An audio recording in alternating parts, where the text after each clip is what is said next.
आज म हाम्रो मण्डलीमा एकजना भाइलाई अगाडि बोलाउन चाहन्छु अनि उहाँले हाम्रो अ, मण्डलीको सामु प्रभुलाई स्वीकार गर्छु भनेर उहाँले निर्णय गर्नुभएको कारणले गर्दा म हाम्रो नारायण घरती मगर भाइलाई अगाडि आउन आग्रह गर्दछु र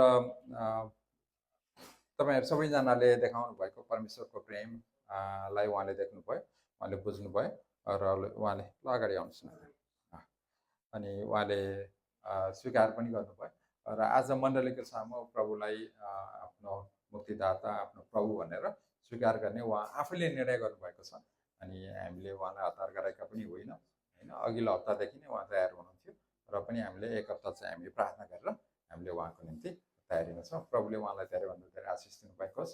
प्रभुले उहाँको निम्ति तपाईँहरूले प्रार्थना गरिदिनुहोस्। उहाँले चाहिँ प्रभुलाई पाउनुभएको जीवन चाहिँ एकदमै असल आत्मिक मार्गमा उहाँ हिँड्न सक्नुभएको होस् भनिकन हामी उहाँको निम्ति प्रार्थना गर्नेछौँ।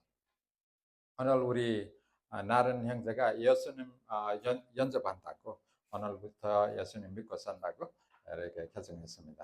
우리 여기서 기도하고 축하하겠습니다.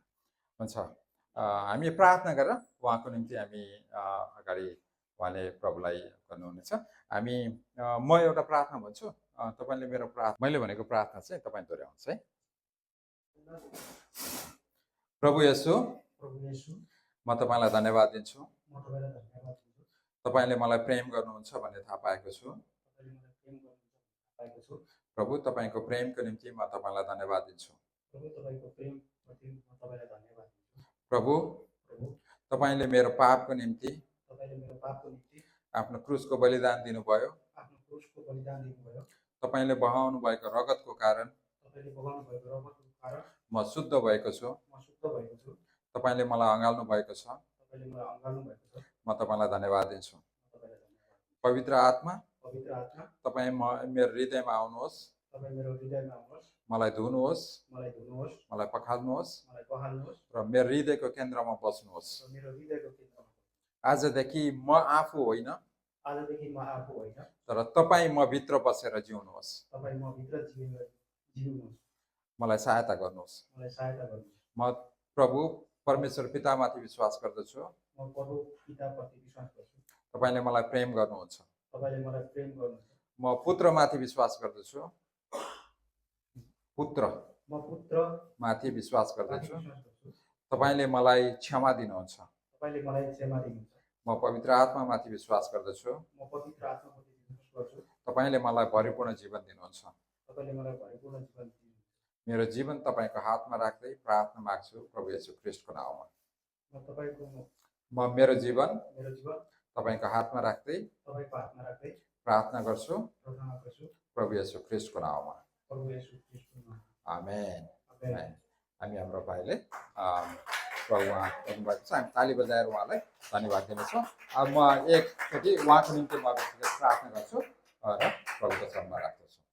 जीवी दयालु परमेश्वर पिता, हामी तपाईलाई धन्यवाद दिन्छौँ। तपाईको छोराले साँच्चै नै एउटा विश्वासको कदम उठाउनु भएको छ।